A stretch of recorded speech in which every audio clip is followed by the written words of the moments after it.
Hi guys, welcome back to the shop. Today we're going to get back on the XL75 Honda, and we're going to see if we can get the head back together.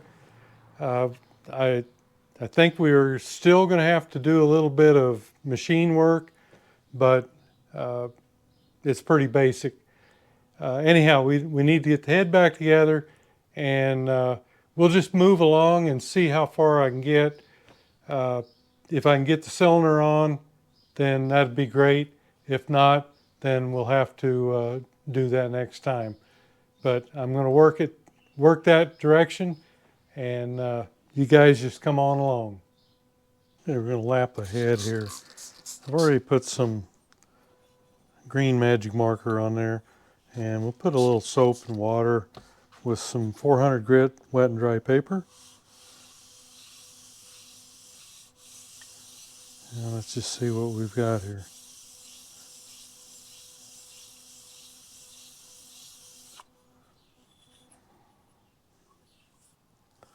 Just about all of it. We'll work at it for a little bit, but I don't think there's a problem there. Okay, everything looks really good there. And I've done the same thing to the top. Remember that we put the new bearings in. I've got those also coated. I just want to make sure that they're just slightly below the surface. If they're not, we'll have to work on that a little bit.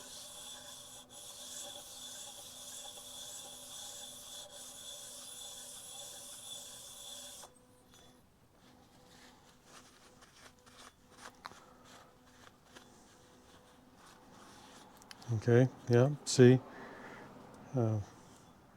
shiny here, so that's above. So we'll work on it until we can get that below it and it doesn't shine up. This one here looks like it's going to be in good shape. It is a little bit low here, but I think that'll come out. It's just from probably heat or something like that. So we'll work on it a little more. And same with the top of the cylinder.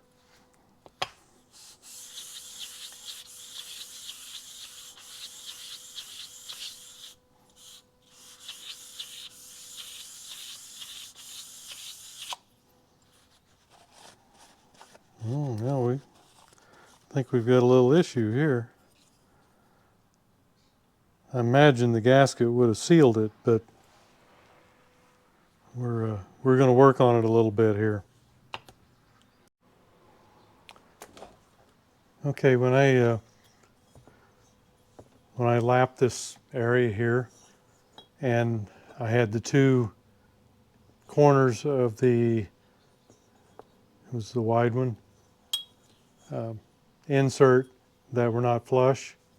I knew that when I lapped those off and then reinstalled the camshaft, it was probably going to be tight, and it was, but not overly so. So I went ahead and put the camshaft in and turned it over, and with the bluing in there to see where our tightness was. And I went back in and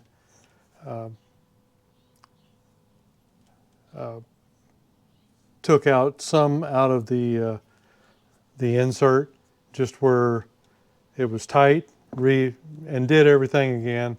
I had to do it about 3 times, and I'm down to where I should be, I think.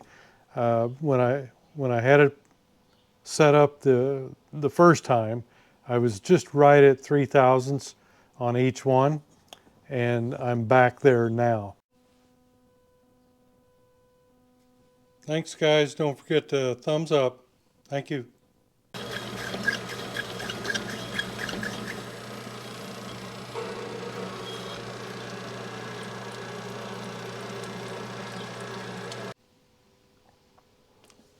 Okay, here's the corners that were not flush, and that would hold this up off of this surface a little bit. So that's what happened when I lapped that and took those 2 corners off. It set flush, and then it was a little bit tight over here. I got my hole checker here, and these are just adjustable. You can adjust them, and you just try to get a good feel here and make sure that it feels pretty much the same all the way up, all the way down. It's a little tight. Yeah, feels good there. So then you just take your micrometer and you measure that. And the other side is very similar. It's, I mean, the how you do it is the same, but it's bigger. It's in exhaust. Yeah, the exhaust is a little bit bigger, so you have to. I assume they do that so you can't mess it up, but you'd run into problems here if you did. Anyhow, that's how I went about checking it, with the hole gauge and a micrometer. And then what we need to do is we need to go ahead and lap our valves. So let me get set up for that. I'm just going to go ahead and get some magic marker in here. Make sure you get the whole seat so you'll be able to tell. And we'll do it to both of them. This way you'll be able to measure your seat width. They don't give you as much information as they do for, say, building cars. You know, they don't give you an installed height or a spring pressure, and those are kind of things that I'm kind of used to dealing with, but they just don't give you the information here. They do it a little bit different. So let me get ready here, and we'll go ahead and seat in these valves. Okay, let's go ahead and get our intake. And this is the original valve that came out of this one. It was in pretty good shape, and we've got good clearance and everything, so we're going to go ahead and use it. And we'll just apply some of the lapping compound on there. Well, I tell you, it's got a lot of this cotton from the cottonwoods right now.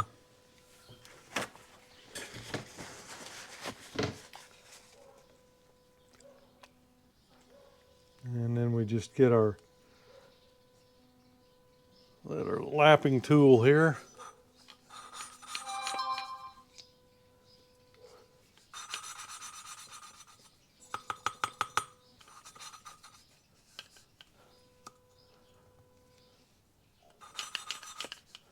Well, that's not working all that great, is it? Probably some old cups. I don't do a lot of four-stroke stuff.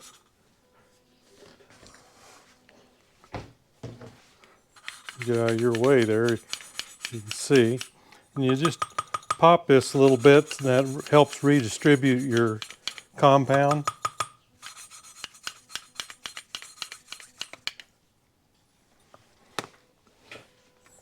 And then we'll check it.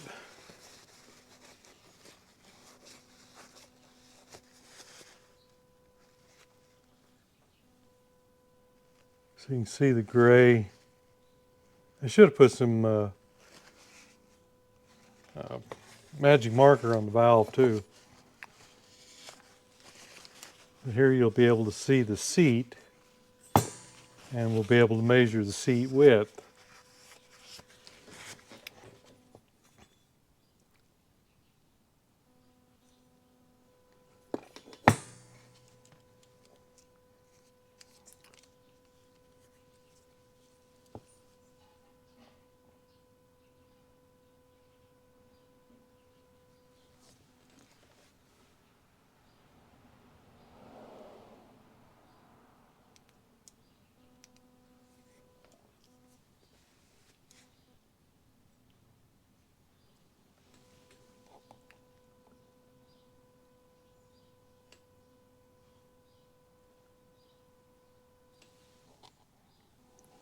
Okay, I think we're good at 053, and what we're looking for is 0.0394 to 0.0591. So we're a little wide, but we're still within spec.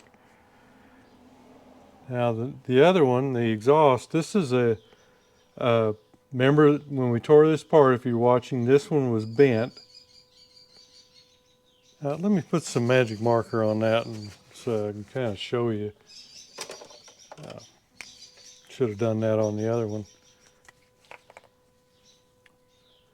But anyway, this one was bent, so it was not going to work. So I was able to pick up a used one. You know, they want $40-some for these. So I just trying to keep things a little bit reasonable here.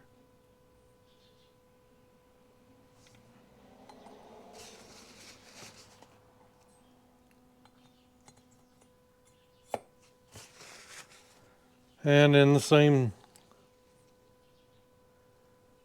thing on this one.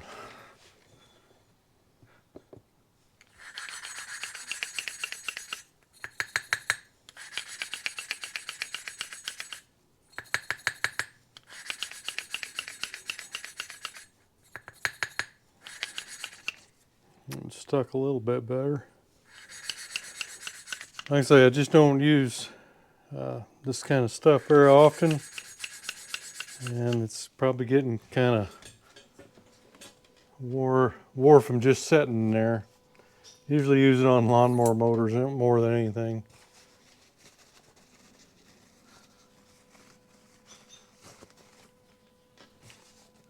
There, I think you can see now a little bit of the red still on there.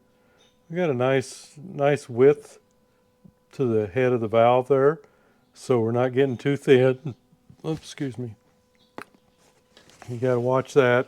I noticed that they don't give you that kind of information either, but you just don't want that to get too thin.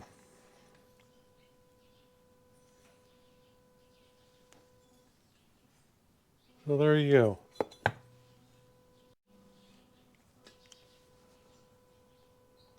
Okay, same thing. We're a little bit narrower on that. We're still in good shape at 0.046. So all that should be all right. Okay, I did want to go over my specs that I did measure on this. What I've done here is I've just taken the SL, that's the service limit, out of the book. I put that in parentheses. That way you don't have to look at so much stuff. And exhaust here, intake here. And we're acceptable on everything. Here was, you get the stem diameter and the guide diameter using the little hole measuring tool there, and then of course you just subtract those and you get your clearance. The exhaust, we're kind of out there, but it's still within, and the intake, of course, you know, it's way within, so we're in way good shape there, and that's normal, that's run of the mill, because the heat of the exhaust, that's usually where you're going to see the first excessive wear. And then we've gone, you take your springs, and each one of them, you just measure those out like such. They're giving you the free, length. That's all they give you. Like I say, they don't give you installed height or anything like that, so you're kind of on your own. So then we've got our outer and our inner spring, and this was seat width, anywhere between 0.394 and .0591, and we were on 46 on one and 53 or something like that on the other one. So we were well within. So that's what I did on that. So I'm thinking here what I need to do. We've measured everything. We've lapped in our valves. So I need to go over and wash this so we get all the grit and stuff from the lapping out, and then we'll go ahead and start putting it together. Okay, we get started here by making sure we've got some lubrication in the guides, and I'm just going to run a Q-tip through there with some assembly lube on it. We're going to put it on the valves too, but I just want to make sure I get some up in there. And of course, get some on the valve.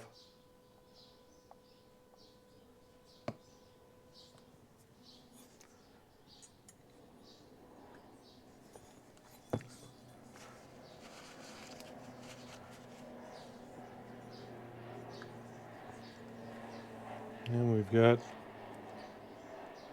our inner and our outer.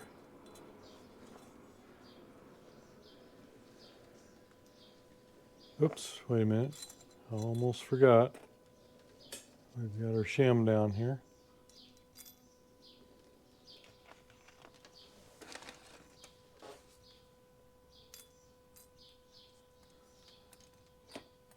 And then our inner and outer. And our retainer. And let's see if I can get this valve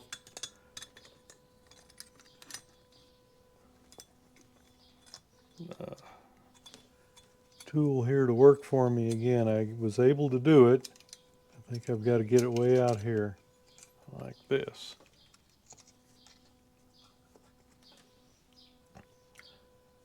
They make special ones for these type, but I don't have one. All right, so we've got our compressed. Let's see if we can get our retainers on, our keepers.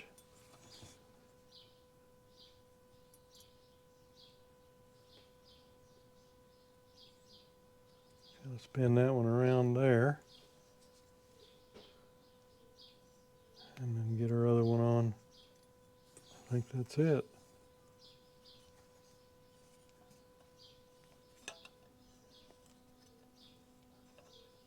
Yay! I say that's my Briggs & Stratton one there. And what I like to do is when I get those on, I just like to tap them just to make sure that those keepers are seated well. Okay, so there's our exhaust.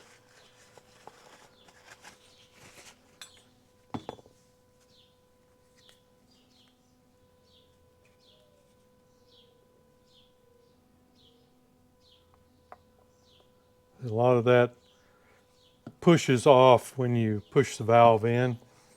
That's why I put some inside with a Q-tip first, as you can see.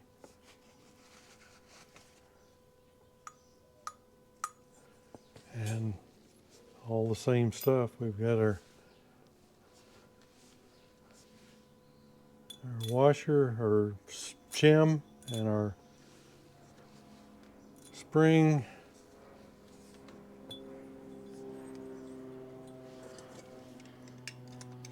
And let's do this again.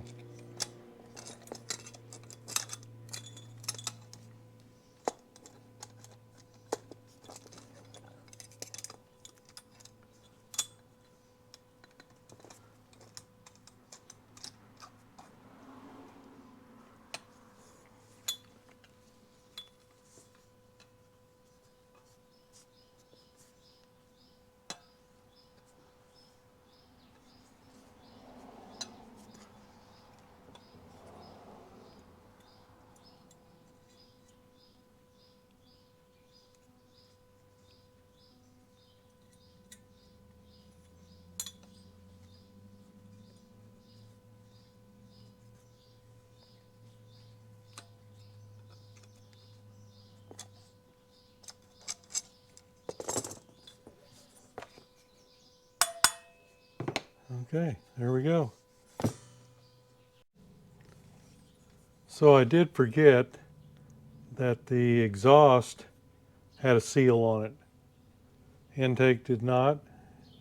And in my book, they're just showing it this way too. So we've got the seal on, so we'll go ahead and reassemble that.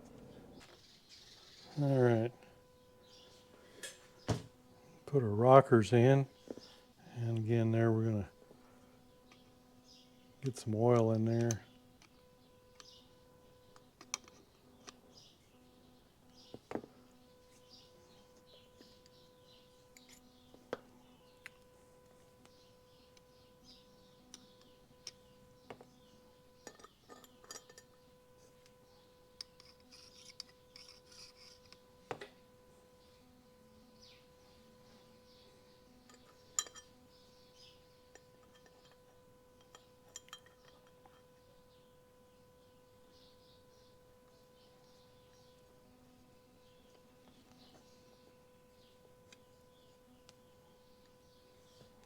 And that's the one that is locked in by the stud going through. And the same with the other one.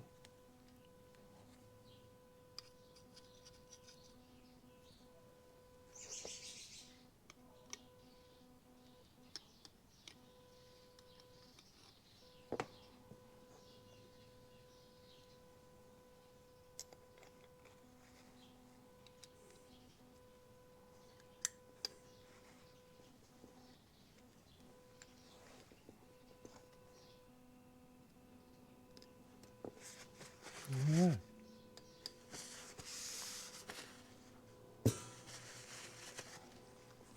And we'll do the same with our camshaft. I'll put a little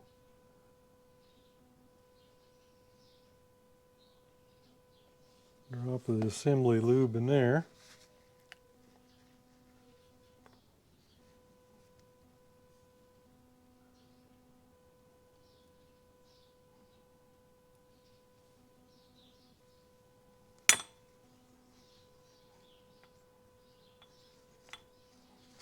All right.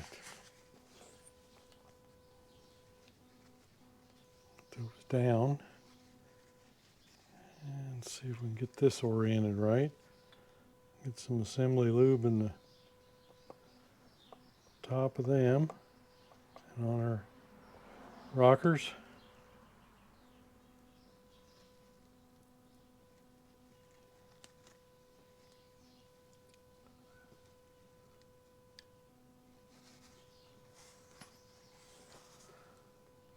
Let's see, is that right? Oh, gotta get my dowel pins in there.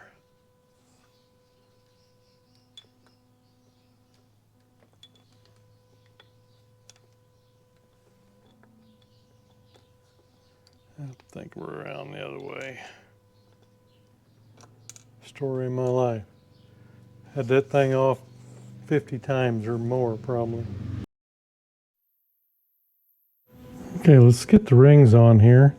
I've got my lower rail already on there, and on these pistons the arrow is going to always face the front of the engine. It's not like the old piston. I think it had an intake here or something like that. The arrow means front of the engine. So we're going to take our expander here and it's going to be located right here next to the pin. The gap is, and it doesn't overlap. So you want to make sure it does not overlap. It's kind of hard to see there, so okay. They've kind of got painted blue there, so you can. Okay, so this first rail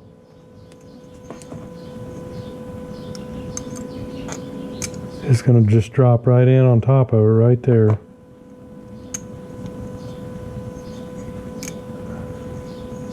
Okay, so the front of the engine here, yep. So let's see, where'd my gap end up here? Right here. That's exactly what they want.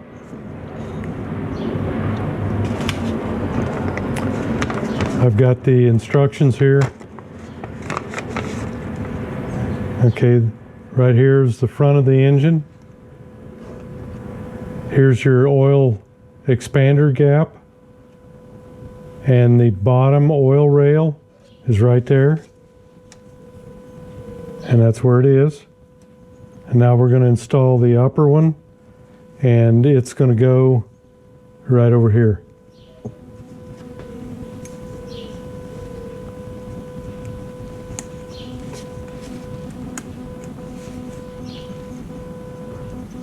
I'm sure I'm going to have to dig that out of some groove.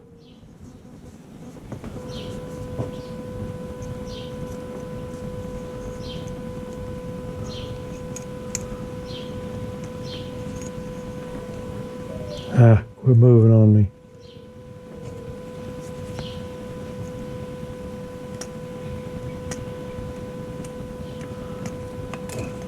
I'm going to grab it here, pull it up out of there. There we go. Okay. Let's see, the first one is right here.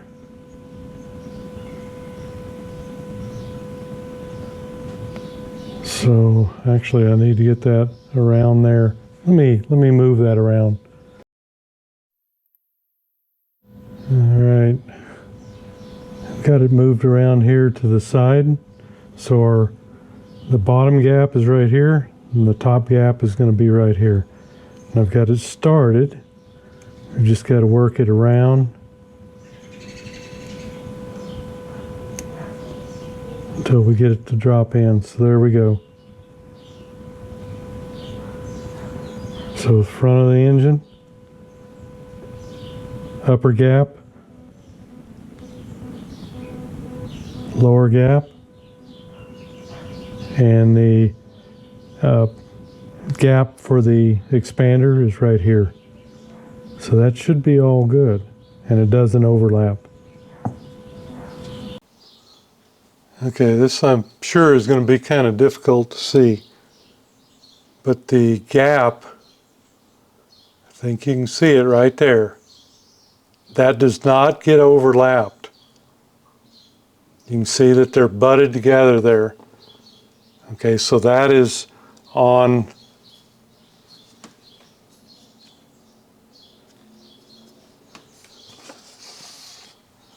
that is just right over the pin here. Okay, here's the front of the engine right here. And I'm going to turn this around. And we'll take a look at this here. You can see right here is the upper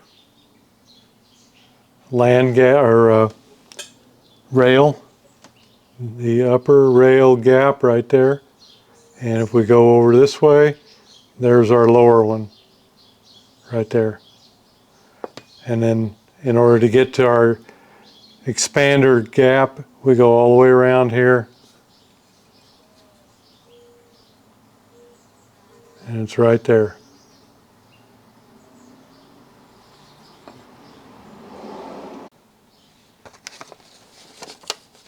I just want to go over this again. It's really important. Here's correctly butted tips of the expander. And here is incorrect where they overlap. Do not do that. They just butt together.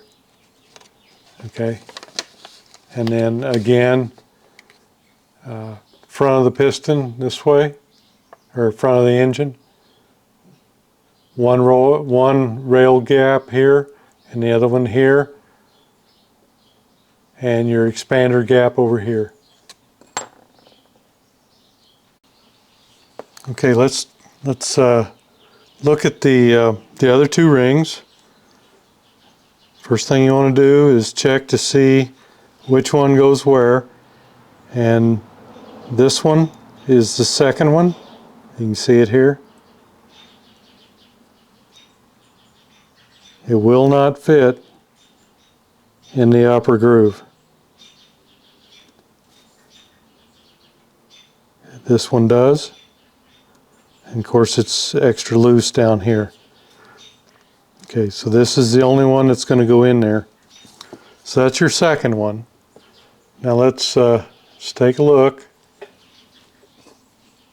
It's going to be real difficult to see, but there's some writing right here. It says 50.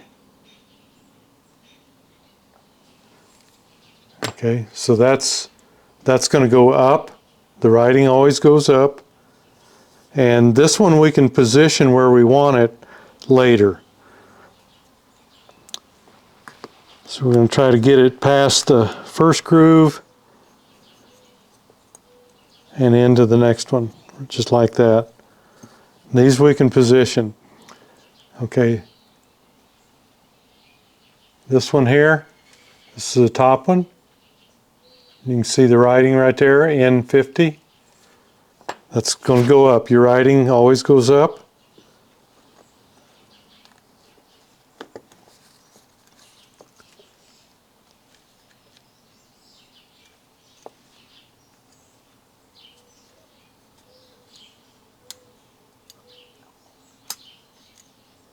Okay, so those we can position how we need them. Okay, I get on here. Our second compression ring gap is going to be towards the front of the engine, which is also where the arrow is pointing. So that one is going to go right there. And the top compression ring gap is going to go 180 degrees from it. Let's see here. There's the gap, so it's going to go over here.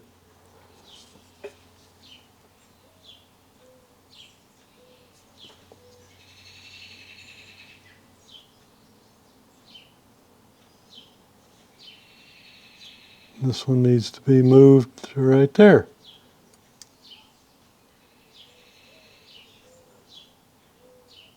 Oh, wait a minute. I got that wrong. Or do I? Yeah. One of them needs to go right there. So you can see the arrow right here on top of the piston.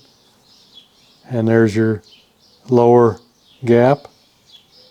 And then here's the arrow. And there's your upper gap. Okay, and we all know that's going to move as we try to, to position it and all that stuff. But that's the position they're wanting you to do it. And just again, the oil ring expander gap. Here's the front of the engine, right here. It's going to be right here.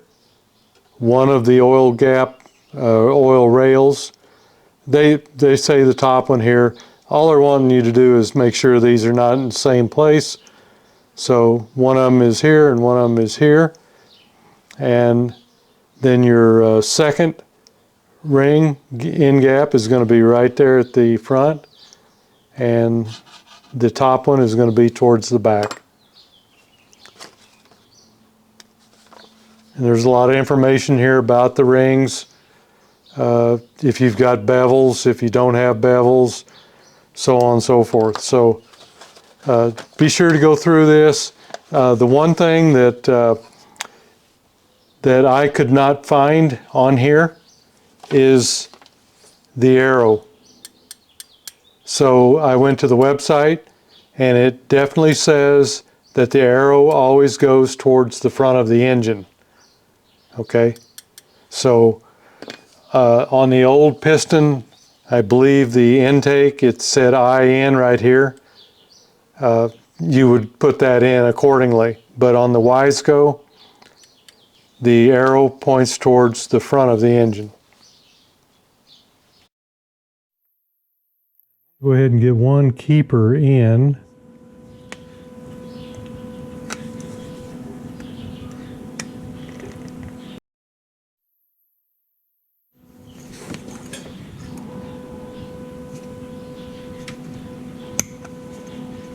Okay, we're in. And we're right here at the gap. So I'm going to push that over. There we go. Good to go.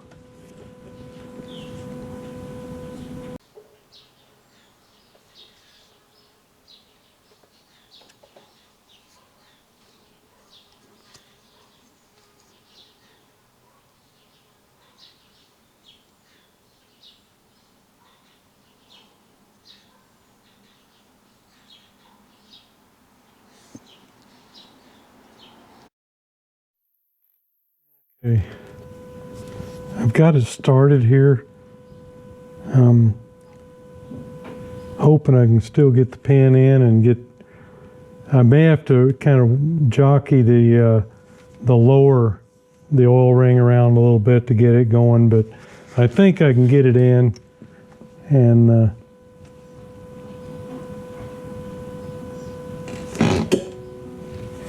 oh, that's going to be tough. But I think it's easier than trying to get it all started. Yeah, I think we can. Okay, my goal here is to get the cylinder down on the base here. So that's where we're headed. Okay, so we need to get our gasket down here. And I had a little trouble. I had to enlarge these holes right here for the dowel pins a little bit. And I guess that's just where we're at with aftermarket gaskets.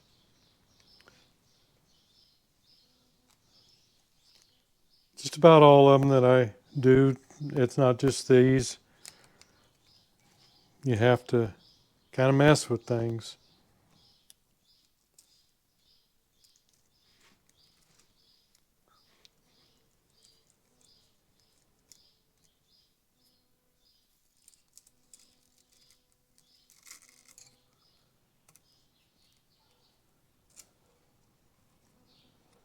And they're still probably a little tight.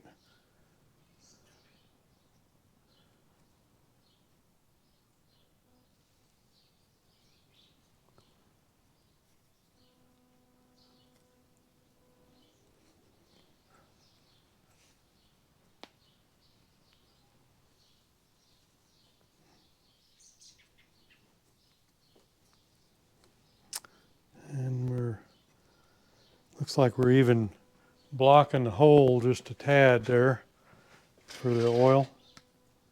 I think you can see that. So we'll see if we can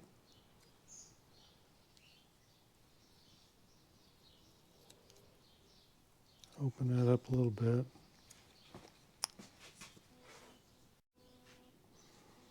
Okay, kind of got that set up there, I think. So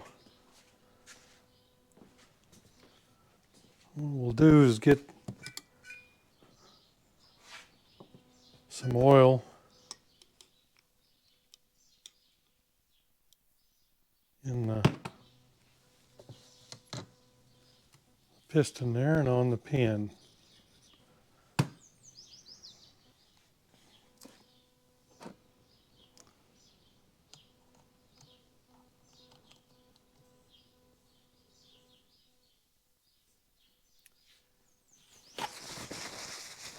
And we're going to have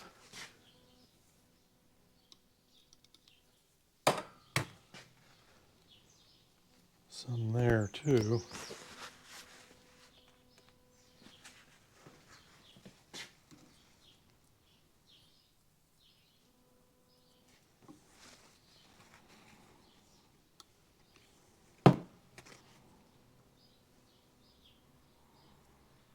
Okay. And I think we've got to get our, let's see, this is going to go this way. We need to get our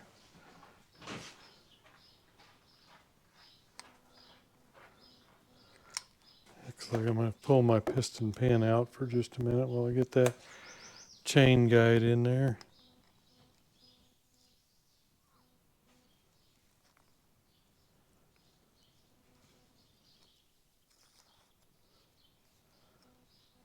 Okay.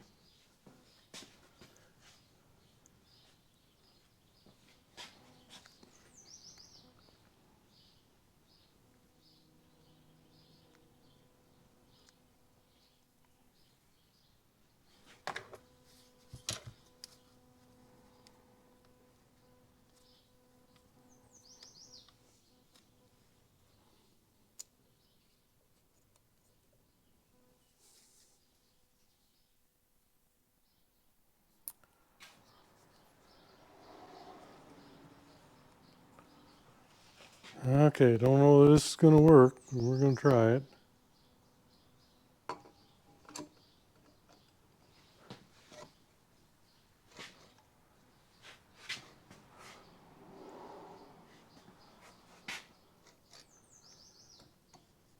And I've got to get the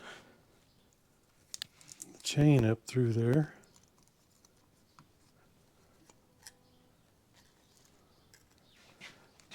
Yeah, 2 strokes.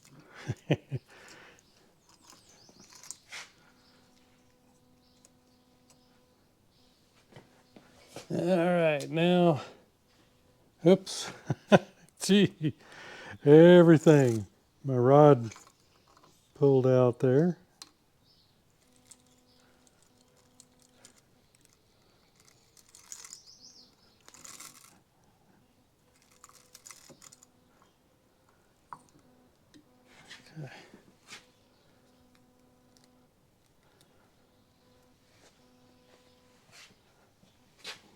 Okay, we've got to try to get the rod and the pin lined up here.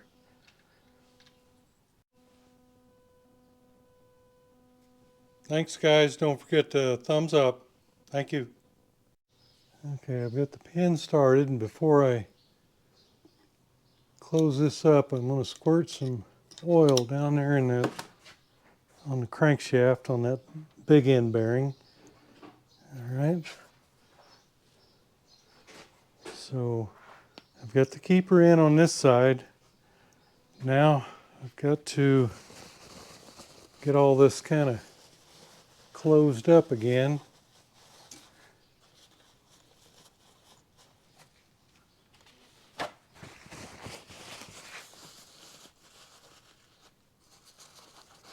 And I'm going to,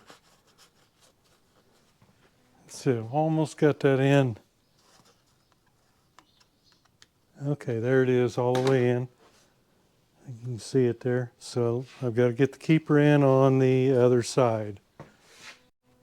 And I just put a little paper towel in up here too to hold this chain guide forward to kind of keep it out of my way.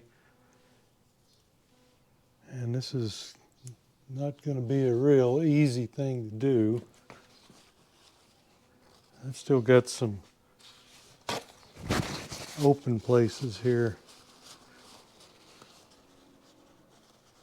Okay.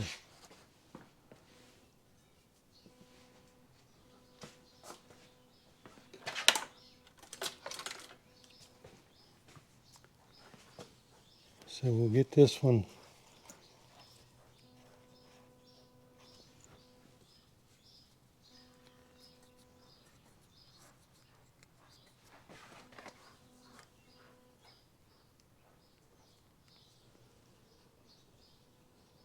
that's not going to work.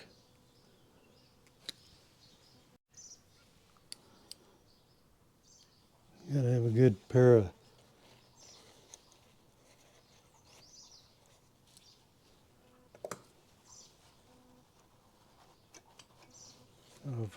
needle nose. Actually, I still don't think I've got the ones I need.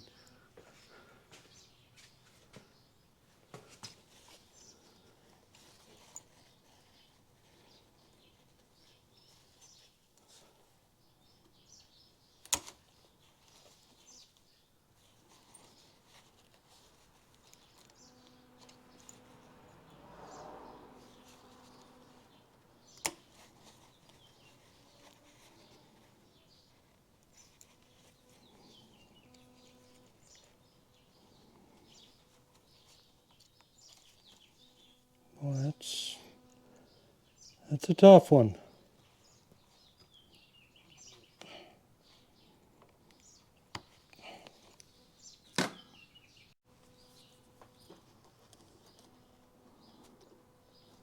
Okay, there it is.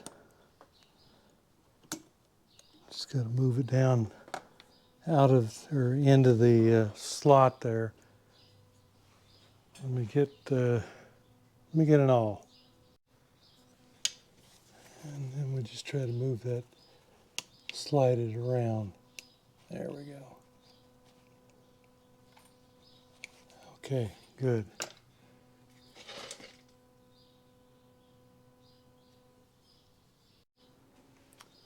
Okay, so we've got both keepers in.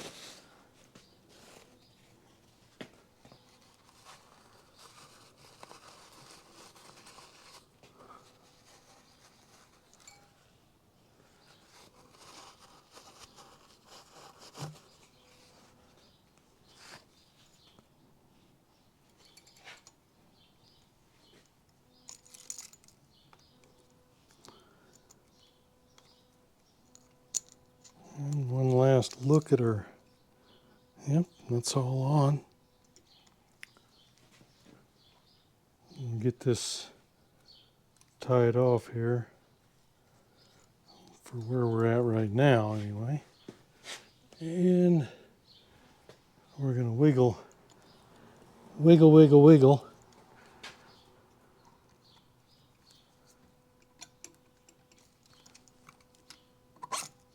Just like that.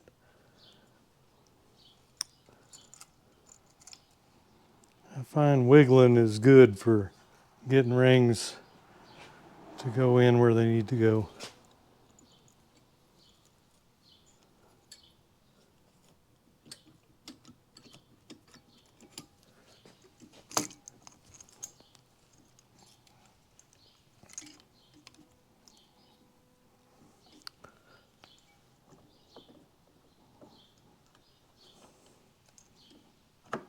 Okay, we're down.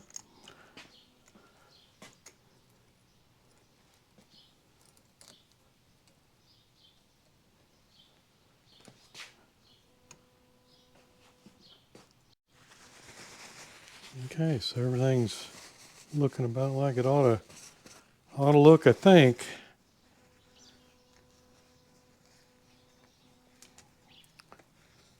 We've got, this needs to kind of stay forward. And we get our chain through our gasket here.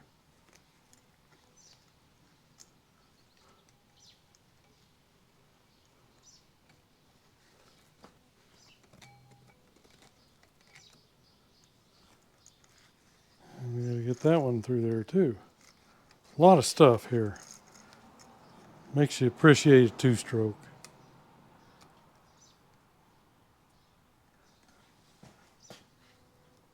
And we've got another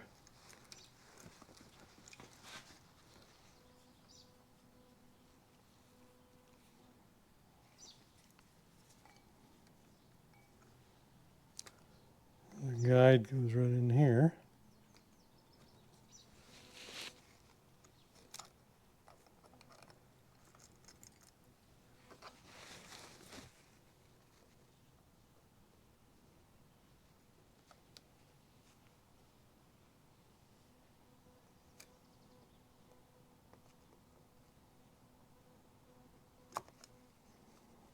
there.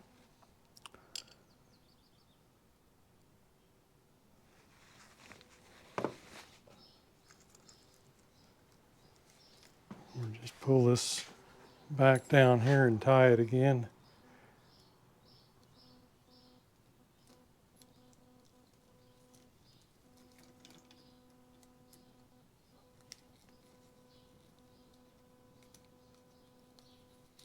All right.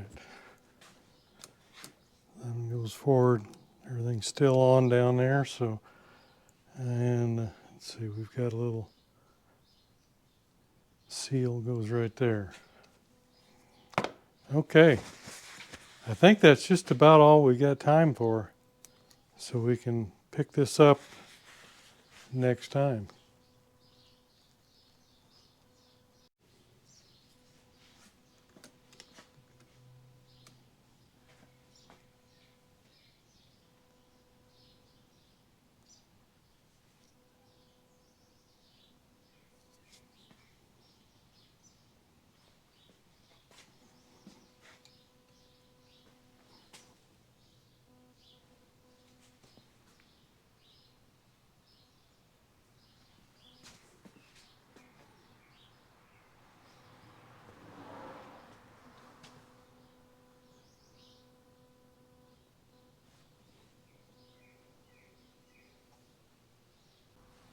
Okay guys, there you have it. Kind of going back together with the Honda. Kind of slow.